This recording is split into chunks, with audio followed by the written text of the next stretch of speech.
오늘 우리에게 주신 하나님의 말씀 여호수아 21장 1절에서부터 3절 그리고 43절에서부터 45절까지 말씀입니다. 한 절씩 교독하겠습니다.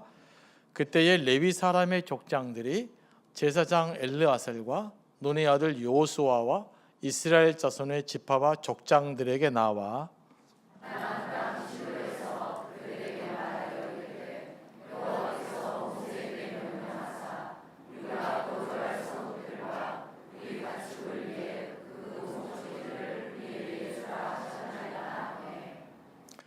이스라엘 자손의 여호와의 명령을 따라 자기의 기업에서 이 성읍들과 그 목초지들을 레위 사람에게 주니라.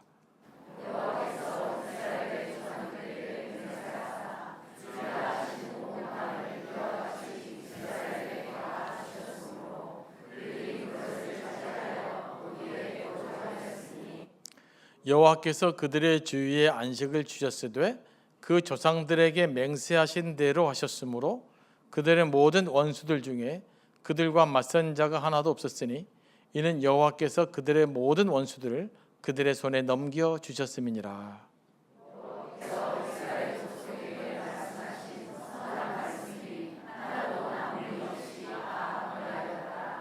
아멘. 말씀을 위해서 기도합니다. 성령 하나님, 이 시간도 우리를 감동하여 주시고 우리에게 필요한 말씀으로 채워주시고 우리를 향한 주님의 음성 듣게 하여 주옵소서. 예수님의 이름으로 기도합니다. 아멘. 오늘 본문은 이제 레위 지파 사람들에게 땅을 나누어 주는 내용입니다. 이스라엘 각 지파들에게 땅을 골고루 분배하기 시작했는데 제비 뽑아서 맨 마지막에 이제 레위 지파 사람들에게 자기들의 기업을 나눠주는 겁니다. 하나님은 레위 지파 사람들에게는 따로 땅을 기업으로 주지 않았습니다. 다른 모든 지파들은 기업을 줬어요. 제비 뽑아서. 레위 지파 사람들은 하나님의 일을 위한 지파로 구별되었고 또 모든 지파를 대신해서 하나님을 섬기는 일에 집중했죠. 제사하는 일에. 주로 회막에서 드려지는 제사와 관련된 일들 다 한 거죠. 기업에 대한 욕심은 버리고 오직 하나님께 집중하도록 하기 위해서 레위인들에게는 땅을 기업으로 주지 않았어요. 만약에 땅을 기업으로 주면 땅을 쟁취해야 되잖아요. 싸워야 되잖아요. 그러면 그 일도 하고 하나님께 제사도 하는 일들이 어렵잖아요. 그래서 레위인들은 오직 하나님께 제사만 드려라. 제사 드리고 회막을 관리하는데 집중해라 라는 의미에서 레위 지파 사람들에게는 따로 기업을 주지 않았습니다. 그러면 기업이 없으니 레위인들의 생계 문제는 어떻게 할 것이냐. 오늘 본문에 언급되어졌는데 13장부터 언급되어졌어요. 실은 13장 14절에 이렇게 기록되어졌죠. 오직 레위 지파에게는 여호수아가 기업으로 준 것이 없었으니 이는 그에게 말씀하신 것과 같이 이스라엘의 하나님 여호와께 드리는 화제물, 제물이 그들의 기업이 되었음이더라. 이 무슨 말이냐면 하나님께 이스라엘 백성들이 제물을 드리잖아요. 그러니까 그 제물을 전부 다 하나님께 태워 바치지 않았어요. 그 중에 일부, 주로 장기 중에 핵심적인 것들을 태웠고요. 그 나머지 부분들은 이제 제사장들이 먹을 수 있는 음식으로 제공해 준 것입니다. 그래서 레위 지파 사람들은 다른 지파 사람들이 하나님께 드리는 제물 중에서 일부 하나님께 드려 제사로 태워지는 것 말고 다른 부분들이 그들의 몫이었고요. 또 나머지는 이제 다른 지파 사람들이 드리는 11조, 이것이 레위 지파 사람들의 이제 양식이 된 겁니다. 그래서 레위 지파 사람들은 이스라엘의 다른 12지파들이 그들을 그 11조를 통해서 또는 그들이 하나님께 드리는 예물을 통해서 그들의 생계를 유지하게 만든 겁니다. 그래서 레위 지파 사람들 오직 뭐만 해라? 하나님께 제사 드리는 데만 집중해라. 이런 메시지를 준 것이죠. 그리고 둘째는 각 지파들이 자기들 기업 중에서 땅 중 일부를 레위 지파 사람들 위해서 떼어주기로 된 거예요. 그래서 이제 그 중에서 48개의 성읍을 레위 지파 사람들에게 이제 나눠주게 된 겁니다. 그것은 레위 지파 사람들이 준 그 한꺼번에 몰려 있는 땅이 아니라 각 유다 지파에서 어떤 곳, 각자 지파에서 필요한 것을 그래서 48성읍을 이제 레위 지파 사람들 떼어 줌으로써 그들 거기서 목초를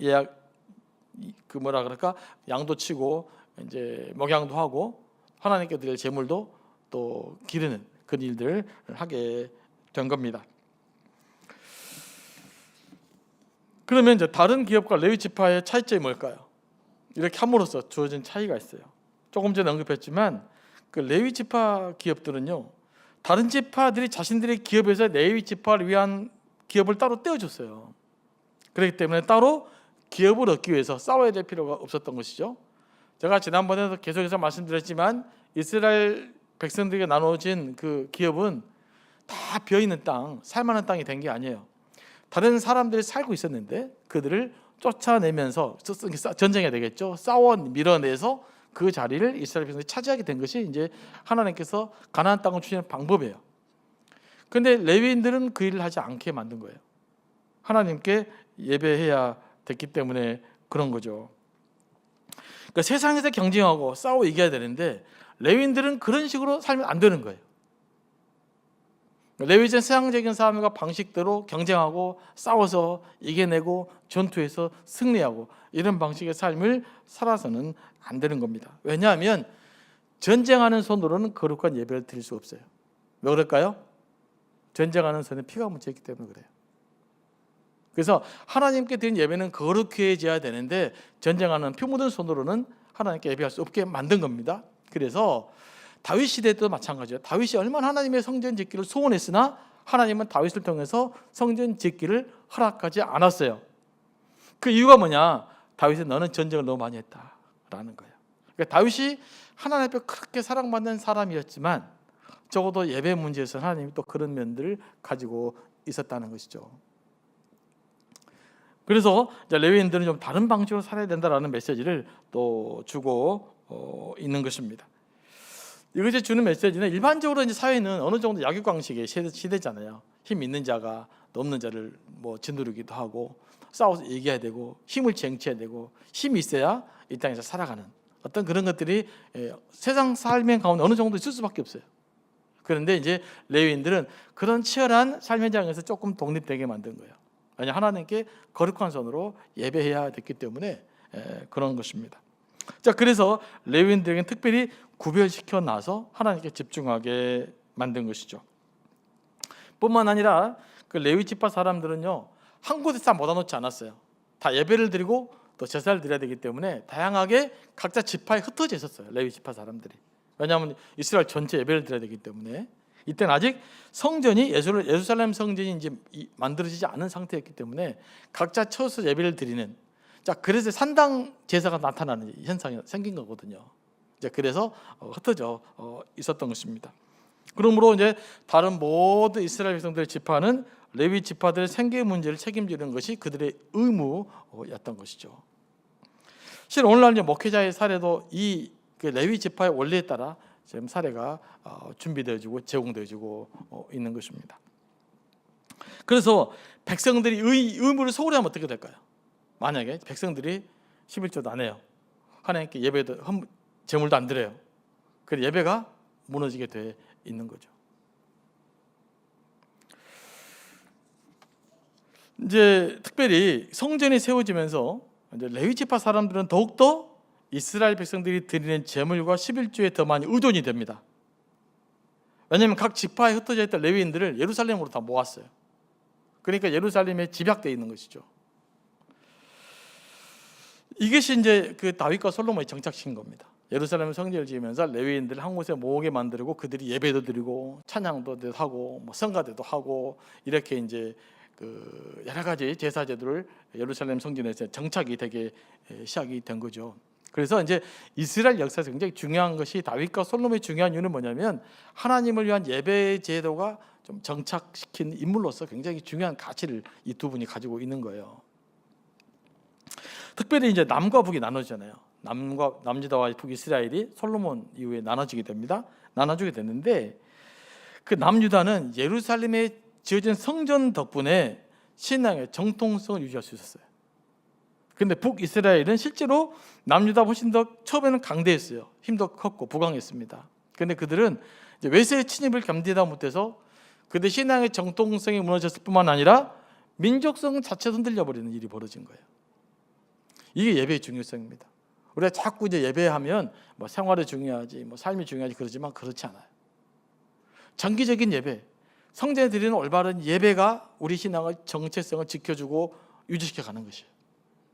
그래서 주일 성수하고 뭐 수요 기도에 참여하고 기도하는 것이 신앙의 정체성을 유지하는 아주 중요한 틀이라는 것을 우리가 구약에서 우리에게 이미 증명해 준 거예요.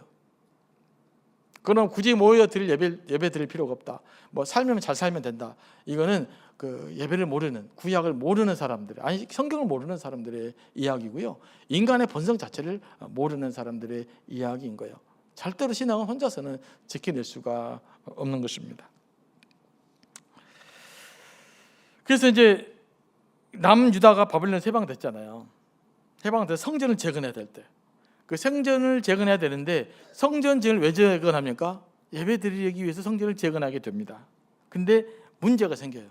그게 이제 소예언서의 이야기입니다. 무슨 문제가 생길까요?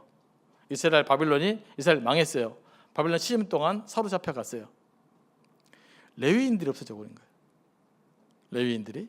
그러니까 예배를 드려야 되는데 예배를 집행해야 될, 요즘으로 말하면 목회자가 없는 거예요.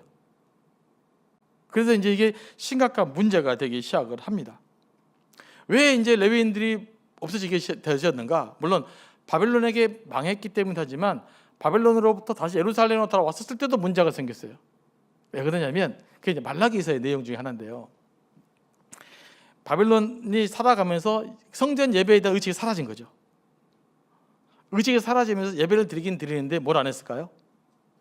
이 사람들이 11조를 안 한 거예요. 11조 안 하게 되니까 무슨 일이 벌어집니까? 레위인들이 생계를 유지할 수 없었어요. 먹고 살아야 되잖아요. 일단 아무리 뭐 여러분 목회자도 먹고 살아야 됩니다. 잘 생계가 불가능해진 거예요. 그러니까 레위인들이 무슨 일이 어떻게 됐을까요? 성전에서 봉사하는 일을 포기하고 생업으로 뛰어들어 버린 거예요.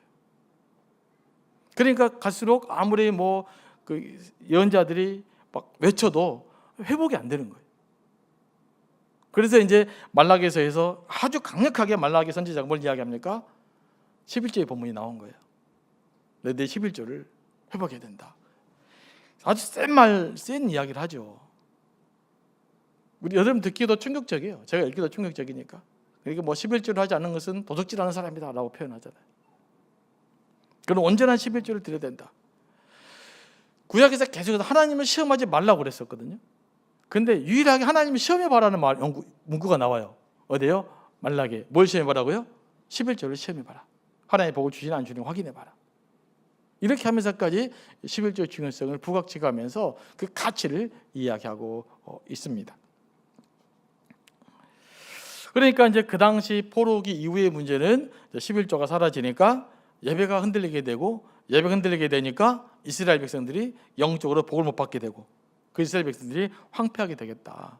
이걸 회복하기 위해서는 제사장들도 제사장들대로 예배에 대한 가치를 회복해야 되고, 백성들은 백성대로 예배의 가치를 회복해야 되는데, 헌금이 가지고 있는 고귀한 정신을 훼손시키지 마라. 제사장도 훼손시키면 안 되는 것이고 백성들도 훼손시키면 안 되는 거예요. 그러니까 오늘 우리에게 정해보자면요, 헌금이 가지고 있는 가치가 있어요. 그 가치를 제가 훼손시켜서도 안 되고 여러분도 훼손시켜서는 안 되는 거예요. 그러니까 되게 쉽게 이야기하잖아요. 요즘 제가 이제 가끔 유튜브 목회자들 중에서 안타까운 게 있어요. 이분들은 뭐랄까 인기에 중독되신 것 같아요. 그러니까 막 그냥 이게 뜻이니 아니 막 그렇게 이야기해요. 성경을 잘 안 읽어서 그런 건지 아니면 몰라서 그런 건지, 이 사람 그래야 인기가 좋은 건지 그런지. 지금도 꼭 교회에서 11조를 내야 되느냐 뭐 이러면 제가 인기가 있어진다니까요. 사람들한테 뭐 의식 있는 사람이 돼요. 저는 의식 있는 목회자가 된다고요. 그러니까 다른 문제가 되는 것이죠. 그런데 이스라엘 역사를 살펴보면 레위인들의 생계 문제를 살펴보았을 때 그건 그렇게 쉽게 단순하게 말할 수 없는 다양한 복합적인 의미가 있다는 것을 우리가 이제 알아야 돼요. 이제 그래서 아무튼 오늘 레위인과 관련되어 있기 때문에 그 레위인들의 문제는 바로 이스라엘 백성들이 레위인들 책임지게 만들었고, 레위인들은 뭐에 집중하게 만든다? 예배에 집중할 수 있어야 되는 거예요. 그러면 지금도 뭐 이제 물론 저는 이제 전문 목회자지만 우리 장로님들이나 학년집들도 어느 정도는 레위인들에 해당되는 어떤 그 의식을 갖고 있어야 돼요. 우리 삶은 하나님께서 우리 인생을 책임져 주신다라고 하는 의식을 가지고 좀 살아야 될 줄로 믿습니다. 그러니까 그러면 적어도 이제 장로님들이나 우리 항존직 분진자들은 어디가 중심이 될까요? 여러분들 레위적인 의식을 갖는다면 예배에 집중해야 돼요. 그러니까 레위인들은 오직 예배에 집중하는 사람이었어요. 그리고 목회자와 더불어 특별히 우리 장로님들과 더불어 권사님들, 우리 안수집사님들 어디 집중해야 돼요? 바로 예배에 집중하기 위해서 부르신 거예요. 그러니까 다른 사역 위해 부르는 것은 아니란 말이에요. 여러분 착각하지 마시기 바랍니다. 직분자는 어디에 집중하기 위해서요? 무조건 예배예요. 예배에 집중하기 위해서 예배가 살아야 되고 예배의 감동이 돼야 되고 예배를 살리는데 최선을 다해야 될 줄로 믿습니다. 그래서 이 의식이 있는 사람들은, 이 의식 없는 사람들은 절대 리더가 될 수 없어요. 교회에서는 예배가 집중돼야 돼. 예배 집중하지 않는 사람이 리더가 될 수 없는 거잖아요. 그래서 우리가 그 의식을 우리가 회복해야 될 줄로 믿습니다. 그리고 두 번째는 11조 정신도 좀 회복을 해야 될 줄로 믿고요. 오늘 본문에 언급된 그앗 자손, 게르손 자손, 무라리 자손들은 이 레위 아들들이에요. 그 후손들인데 고앗은 다윗이 다스리던 시대에 성전 봉사자였던 헤만의 조상이고요. 이제 성전 장막 기구를 보호하고 운반하는 일을 했습니다. 그리고 이 가문에서 제사장 직분이 계속 이제 나오게 됩니다. 그리고 이제 게르손 자손은 성전 곡간을 관리하는 임무를 맡게 됐는데 그 후손 중에서는 다윗 시대에 성전 찬양들 활약한 아삽 나오죠. 아삽의 시편. 이 아삽의 조상들이에요. 그다음에 무라리 자손은 성막의 널판과 부속물을 운반하는 일을 했는데 이 사람들도 다윗 시대 찬양대로 활동했던 에단이라는 사람이 나오는데 에단도 무라리 자손이에요. 그러니까 처음에는 이분들이 성막을 일할 때는 운반도 하고 뭐 텐트도 운반하고 성막도 운반을 했었는데 이분들이 다윗 시대 때는 주로 어디로 수렴된 거예요? 예배 헌신자로 수렴된 겁니다. 그러니까 이들 자손들이 다 찬양하는데 다윗이 성가대를 조직했는데 그 어마어마한 성가대 대원으로 이 사람들이 활동하게 된 거죠. 성가대가 중요하다는 말이 아니라 이들이 예배자로서 헌신되셨다. 그러니까 레위인들이 나중에 그 다윗 시대에 넘어오면서 그 레위 지파 제사장들이 어디로 수렴됐다고요? 예배자로 된 거예요. 그래서 우리가 굉장히 중요한 것은 우리 하나님께서 우리를 부르시는 것도 올바른 예배자로 우리를 부르신다라는 사실만큼 우리가 명확하게 기억해야 될 줄로 믿습니다. 그리고 또 뭐든지요 진실하게 예배를 드리면 하나님께서 반드시 역사하게 되어 있습니다. 우리가 그 다음에 11조와 관련됐어요. 우리가 11조를 드리고 헌금을 하는 근본적 목적은요 예배를 회복하고 교회를 살리기 위한 것이다. 그럼 하나님의 나라는 어떻게 이루어지는가? 어디 고상한 곳에 이루어지지 않습니다. 교회를 통해서 하나님 나라가 이루어져 가는 것이죠. 교회가 하나님 나라의 모형이에요. 그럼 여러분들은 하나님 나라를 위해서 헌신하면 어떻게 헌신해야 되는가? 어디서 했다 헌신해야 돼요? 예배 헌신하면 그것이 곧 하나님 나라를 위한 헌신이 되는 것이죠. 그래서 이 예배에 있는 감동을 통해서 뭔가를 헌신해야 돼요. 여러분들이 뭐 성가대로 헌신하거나 아니면 식당에서 봉사하거나 그 밖에 여러 가지 봉사를 하잖아요. 차량도 봉사도 하고 다양한 봉사를 하는데 그 모든 봉사가 뭘 통해 진행되어야 된다? 예배에 대한 감동의 결과물이어야 돼요. 자, 다시 말씀드립니다. 뭐에 대한 결과물이라고요? 예배에 대한 감동의 결과물이에요. 하나님을 인격적으로 만남에 대한 결과물이에요. 이 결과로 헌신이 돼야 돼요. 그런데 이제 종종 많은 경우를 보면 하나님의 헌신의 결과가 아니에요. 인기의 결과로서 뭔가를 하려고 한다든지 아니면 세상적인 영향력의 일부로서 교회에 뭔가를 한다든지 그러면 그때부터는 본질이 왜곡되기 시작합니다. 그래서 다양하게 여러분의 은사가 있어요. 다양하게 봉사해야 되는데 그것이 뭐 해야 된다? 예배에 대한 반응으로서 예배에 대한 결단으로서 하나님 인격적으로 만남에 대한 결과물로서 그들이 꽃피워질 수 있게 되길 원합니다. 그리고 그것이 기도하잖아요. 반드시 열매를 맺게 되어 있습니다. 그래서 우리가 모두가 그런 영적인 풍성한 열매를 맺고 또 우리가 예배의 회복, 또 11조 회복을 통해서 하나님의 축복 넘치는 삶을 살아낼 수 있게 되기를 원합니다. 기도하며 나갑니다. 하나님 아버지, 오늘 주신 말씀 붙들고 저희들이 살아가기를 원합니다. 하나님께서 예외인의 삶을 책임져 줬던 것처럼 우리의 삶도 책임져 주실 줄로 믿습니다. 하나님께서 예외인들을 예배자로 세우시고 축복하셨던 것처럼 우리를 거룩한 예배자로 세우셔서 축복해 주실 줄로 믿습니다. 하나님, 우리가 거룩한 예배자가 되게 하셔 하나님 놀라운 복의 통로 되게 하여 주옵소서. 예수님의 이름으로 기도합니다.